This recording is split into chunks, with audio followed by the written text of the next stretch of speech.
ലൈവിൽ പൊരിഞ്ഞ അടി നടന്നുകൊണ്ടിരിക്കുകയാണ്.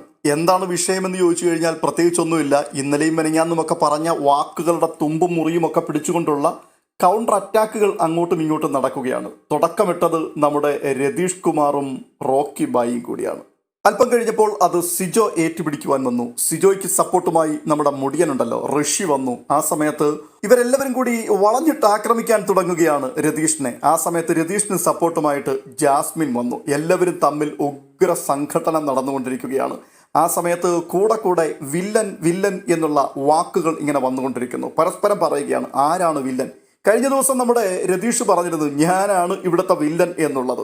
അപ്പോൾ ഇന്നും ആ വില്ലൻ എന്ന വാക്ക് വെച്ചുകൊണ്ട് അവിടെ കളി നടക്കുന്നുണ്ട്. ആ കൂട്ടത്തിൽ റോക്കി ഭായി ഉണ്ട എന്ന് പറഞ്ഞുകൊണ്ട് നിരന്തരം അയാളെ ആക്രമിക്കുന്നുമുണ്ട്. അപ്പോൾ സ്വാഭാവികമായും ഒന്നിലധികം ആൾക്കാർ ഒരുമിച്ച് സംസാരിച്ചു കഴിയുമ്പോഴേക്കും ആരൊക്കെ എന്തൊക്കെയായി പറയുന്നത് എന്ന് കേട്ട് മനസ്സിലാക്കുക ഇത്തിരി ബുദ്ധിമുട്ടുള്ള കാര്യമാണ്. എങ്കിലും ഇടയ്ക്കിടയ്ക്ക് ചില നല്ല ഒന്നാം തരം ഡയലോഗുകൾ വരുന്നുണ്ട്. അവിടെ രതീഷ് പറഞ്ഞൊരു കാര്യമുണ്ട് സിജോയോട്. സിജോ, നീ എനിക്ക് ഒരു എതിരാളിയേ അല്ല, നിനക്ക് എൻ്റെ എതിരാളിയായിട്ട് നിൽക്കുവാൻ നിനക്ക് പറ്റില്ല. അപ്പോൾ സിജോ പറയുകയാണ് ശരിയാണ്, നിനക്ക് ഞാനൊരു എതിരാളിയല്ല, നിന്റെ എതിരാളികൾ എന്ന് പറഞ്ഞു കഴിഞ്ഞാൽ LKGയിൽ പഠിക്കുന്ന പിള്ളേരാണ്. നിനക്ക് അവരുടെ മുമ്പിൽ മാത്രമേ ഫൈറ്റ് ചെയ്യാൻ പറ്റത്തുള്ളൂ. പക്ഷേ സിജോയുടെ മുമ്പിൽ നിനക്ക് നേർക്ക് നേർ നിൽക്കാൻ പറ്റില്ല. നീ എൻ്റെ നേരെ നിന്ന് ഫൈറ്റ് ചെയ്താൽ നീ പെടുക്കും.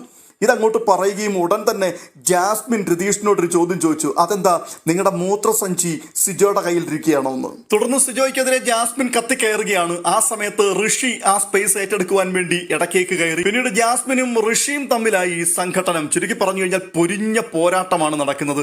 എന്താണ് ഇവിടെ സംഭവിക്കുന്നത് ചോദിച്ചാൽ ഒറ്റ കാര്യം മാത്രമേ ഉള്ളൂ, കോണ്ടന്റ് ക്രിയേഷൻ എന്ന് പറഞ്ഞാൽ ഒരു സെക്കൻഡ് പോലും ഒരാളുടെ മേൽ നിന്നും ക്യാമറ മാറിപ്പോകാതിരിക്കുവാൻ വേണ്ടി പരമാവധി പരിശ്രമത്തിലാണ്. ഒരു വിധത്തിൽ ആർട്ടിഫിഷ്യലാണ് ഇതെന്ന് പറയേണ്ടിയിരിക്കുന്നു. സ്വാഭാവികമായി ഉണ്ടായി വരുന്ന ഒരു പ്രശ്നത്തോടുള്ള ബന്ധത്തിൽ ജനശ്രദ്ധ ആകർഷിക്കപ്പെടുകയല്ല, പകരം ജനത്തിന്റെ ശ്രദ്ധ പിടിച്ചെടുക്കുവാൻ വേണ്ടി എന്തെങ്കിലുമൊക്കെ പറഞ്ഞുകൊണ്ടേയിരിക്കുക, അത് ഒടുവിൽ വലിയൊരു പ്രശ്നമാക്കി മാറ്റുക.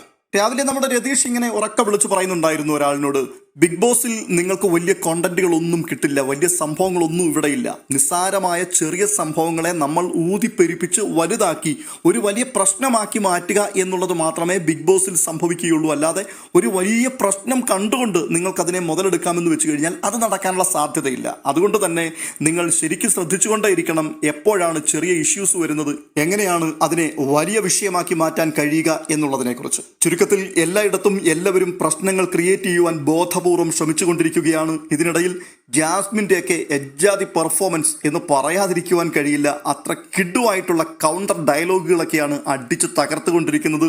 എന്തായാലും കണ്ടിരിക്കുവാൻ രസകരം എന്ന് തന്നെ പറയേണ്ടി വരും. മറ്റൊരു അപ്ഡേഷനുമായി വേഗം വരാം.